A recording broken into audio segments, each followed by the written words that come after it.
Hi everybody and welcome back to my channel. This is Christine with Crochet Cricket, and I've been away for a while. Been vacationing, I've been reading, and I've been designing book sleeves. So these are the designs that I have made lately. We're gonna do one together, and this blue one here is the most basic one. So that's the one we're gonna do today. Alright, so let's get started.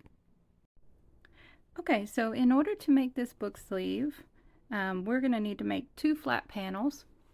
This is constructed by 1 single crochet panel on this side and 1 single crochet panel on the other side. Once we've made our 2 panels of single crochet, we're going to seam it up around, all the way around, even the corners, all the way around. Okay, so it's really easy. And it's great for journals, little writing books, or anything like that. The materials that you're going to need for this project, you're going to need some cotton. This is a category 1 cotton from Hobby. It's rainbow, and they have it marked as 8/4, so that's the cotton that I'm using. And this calls for a 2.5 to a 3.5 millimeter hook. I like to use the smaller recommended hook so that the fabric is more stiff and sturdy.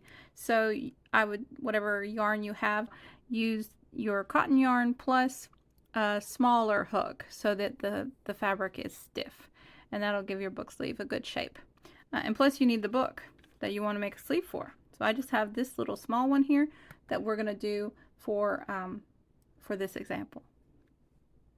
So the first thing you need to do with your book is you need to make a chain going this way for the width of your book.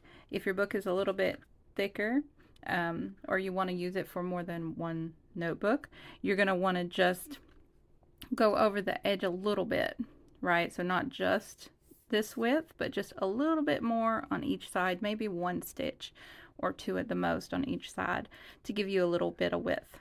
So we're going to make a chain. Okay, so I'm going to go ahead and make a slip knot.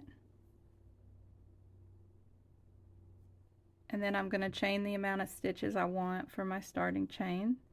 So I'm going to do 20 and see how that looks. 18, 19, 20. Alright, I'm going to hold that up here and see how it fits. And that is just about the exact width of the book.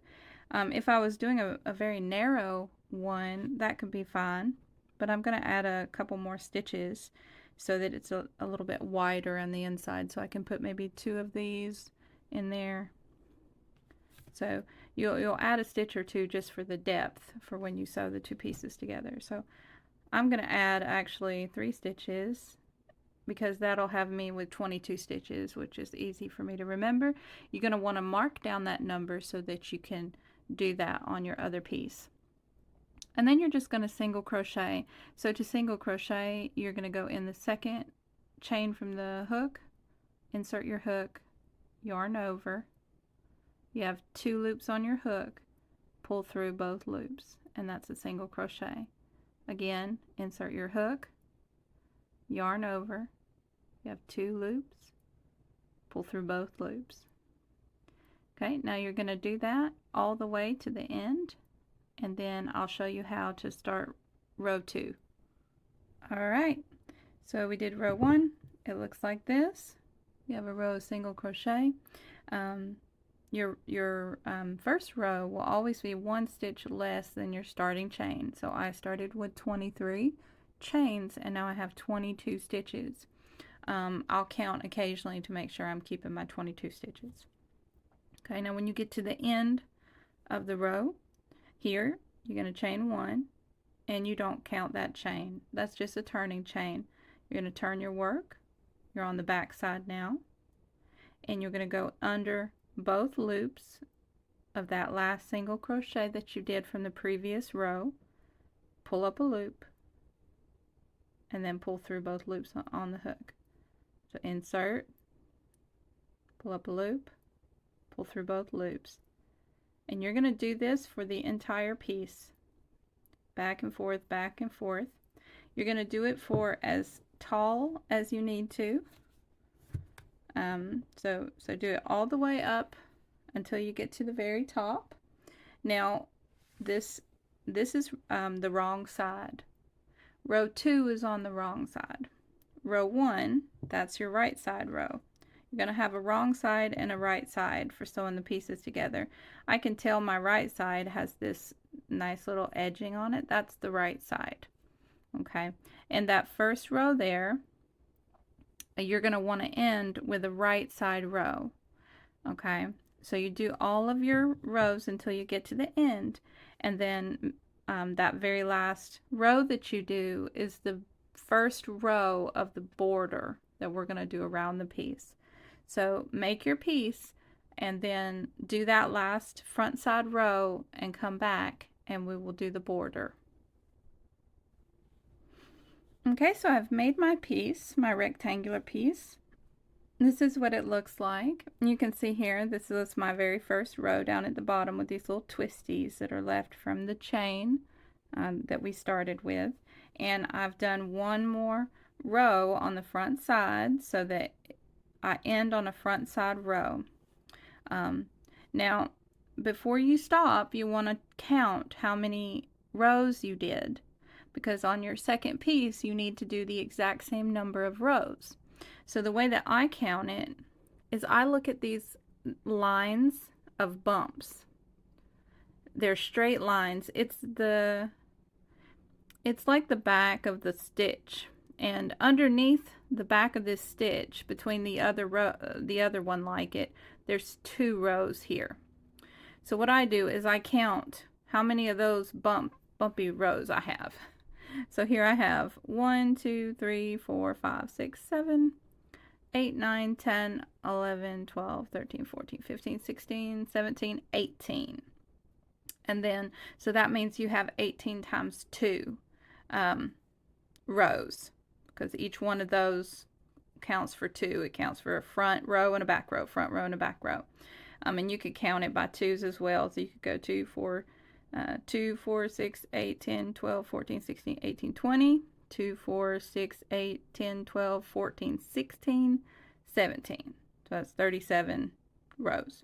So you'll write that number down, and then the next piece you do, you'll know exactly how many chains to do and how many rows to do. Okay, so now when we're doing the border, you've actually done this first border row now. And in order for us to have the same number of stitches going all the way around, the way that I do it is that very last stitch that I do right here, I'm going to do 2 more in that same stitch.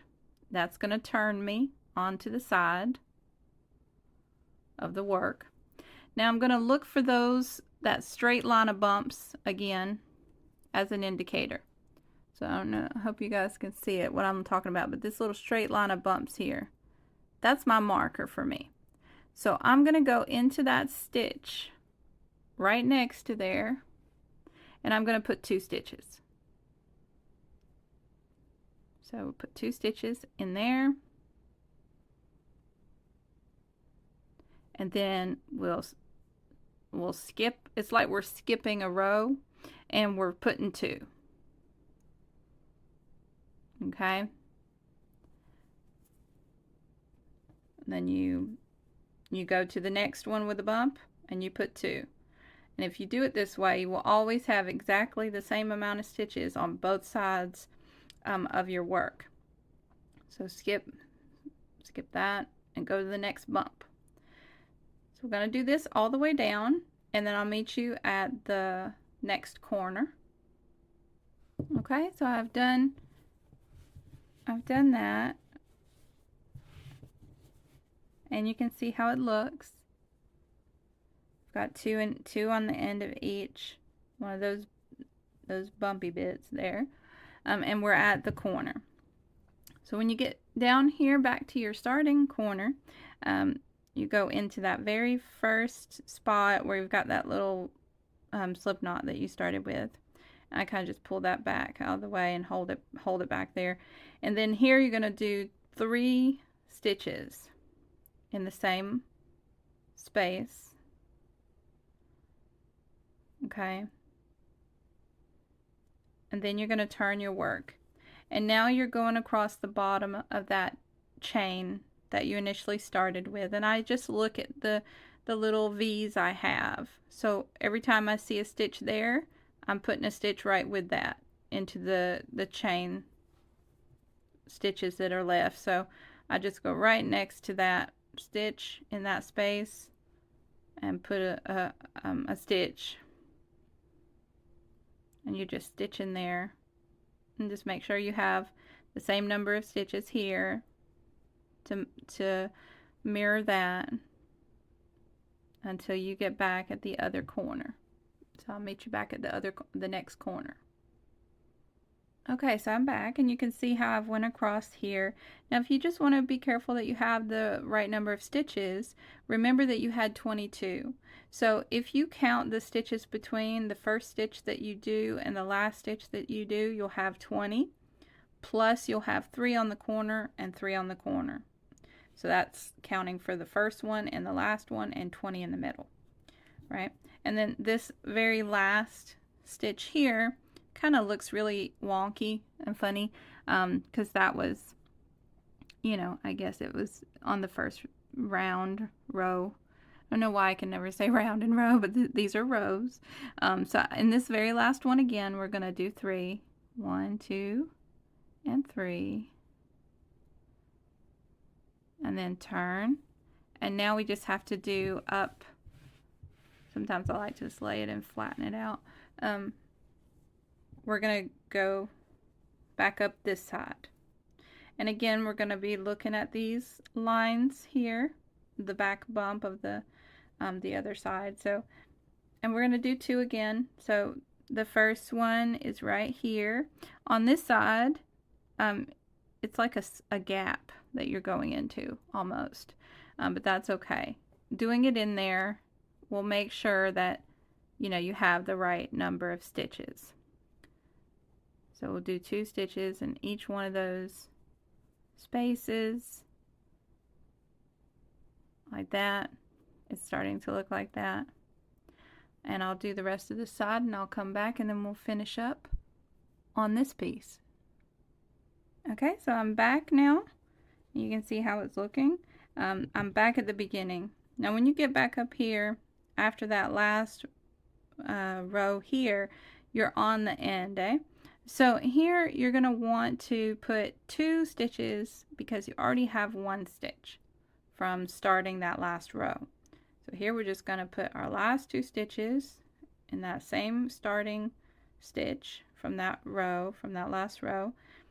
And then you can just slip stitch into the top of the very first stitch that you had. So just slip stitch that. Now you're going to want to make 2 pieces, 2 identical pieces. And I've already done that. I have my other piece here. You can see I have 2 identical pieces. Okay. Now the last thing you want to do is seam them up together. So these are the right sides, these are the wrong sides. So you want to put wrong sides together like this.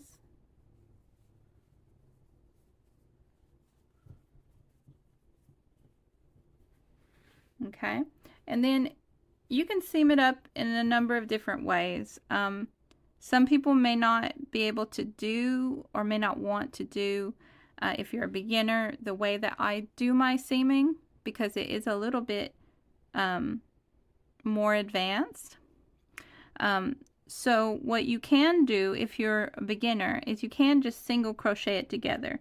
Just take the middle stitch from that cluster of 3 stitches that you have. It looks like I might have forgot to put a stitch in there, but it doesn't really matter. So you can take the middle stitch from this side and the middle stitch from that side. Actually, my yarn is in the middle, so let me take that and put it let me put the yarn on the outside. So if you're a beginner and you want a simpler way to join up the sides, just single crochet it together. So take the middle stitch from both ends, and then just do a single crochet like that. And then you take the stitch, so you go through 2 stitches. You go through the stitches here, and you go through the stitches on the other side, and then you just single crochet. And you can do that all the way up this side, and then you can even go around, because you have single crochets there, so it gives you a lot of flexibility with seaming it up, having those single crochets to go into. So this is a beginner, very easy way that you can seam up your book cover or your book sleeve. And you can see how it's looking. It'll look like this on one side, and it'll look like that on the other side. Now, you can do it like that, or you can do it the way that I've done it, which is I've used a flat surface stitch that a lot of people use when joining granny squares. They actually will do this.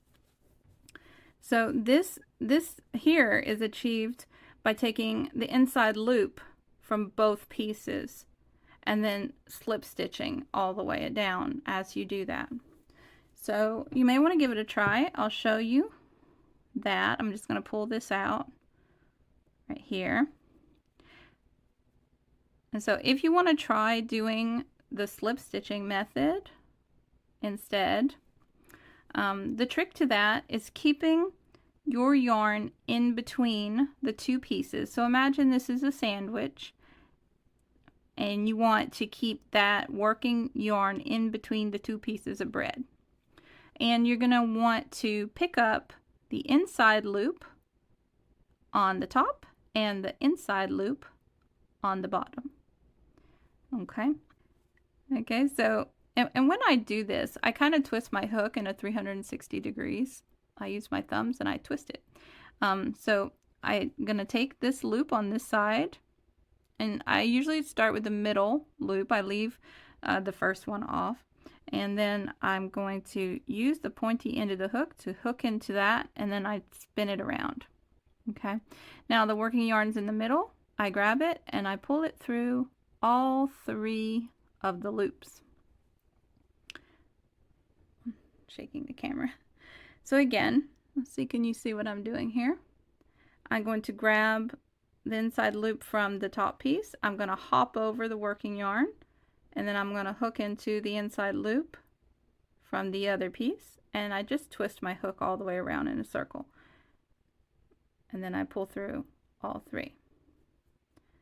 So again, go into the inside loop up there, hop over the working yarn, hook into the inside loop on the other side. You can twist your hook however you need to get it around, and then pull through all 3 of the loops you have. Okay, one more time. Go into the inside loop on one side, hop over the working yarn, hook into the loop on the other side, and then pull through all 3. You just continue doing that slip stitching all the way around until you get back. So I'm going to go and slip stitch all the way around my piece, and then I'll show you guys how it looks. Okay, so I've finished working all the way around. This is what it looks like on this side. I like to just square it up a little bit. This is what it looks like on the other side. You can, of course, block your pieces. I didn't do any kind of blocking on those pieces before I sewed them together, but usually I'll just lay them flat with a book on top or something like that to kind of stretch them out. And now that we've finished all of that, the very last step is going to be to do a border around the top edge. So to make this like edging up here look a little bit neater. So the way that we're going to do that is actually I'm going to do one last slip stitching just to kind of get it a bit higher. Okay, and then I'm going to slip stitch into the first stitch on one side, like that. Okay, and I'm just going to single crochet around. Oop, I'm a bit high. I'm just going to single crochet around now. So I'll chain one, go into the same stitch that I joined into, and then I'll just single crochet all the way around. Now we're getting up to the corner, and you just keep going around. And right here it looks a little funny, so I just go down in there like any kind of way. However you can make it look a little bit nice and neater. And then I'm gonna skip over, there's a little pop up there, I'll just skip over that and go right over the top of it. Kind of hides it a little bit, whatever that little loose loop was there. And just keep going all the way around. Coming back up to where we started. We'll just keep single crocheting.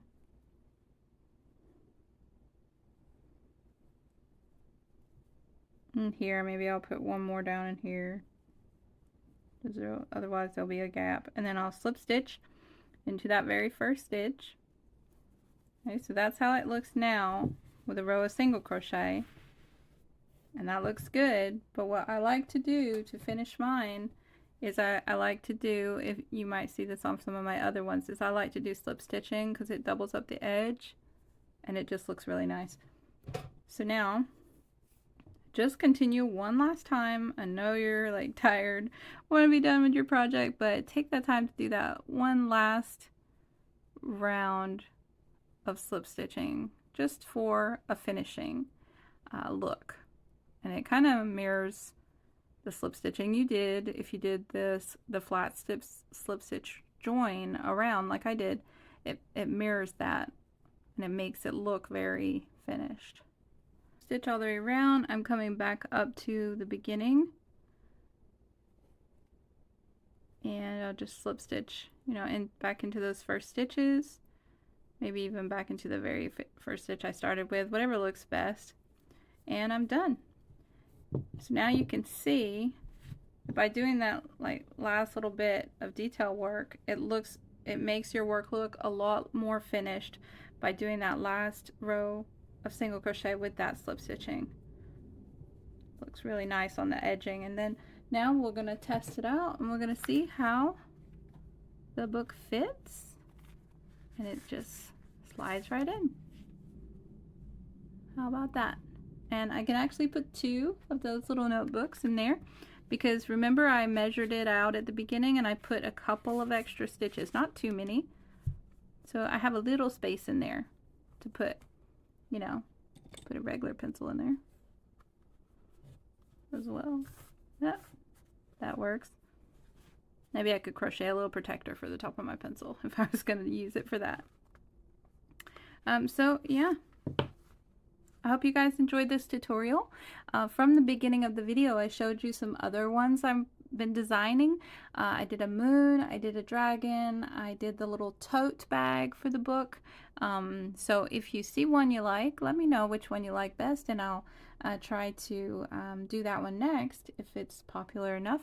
And if you have some other ideas, I'm doing some grid designs for some other color work patterns that I want to do in the future. So let me know what you guys think. Give me a thumbs up and follow my channel to see more great book sleeve tutorials. Thank you.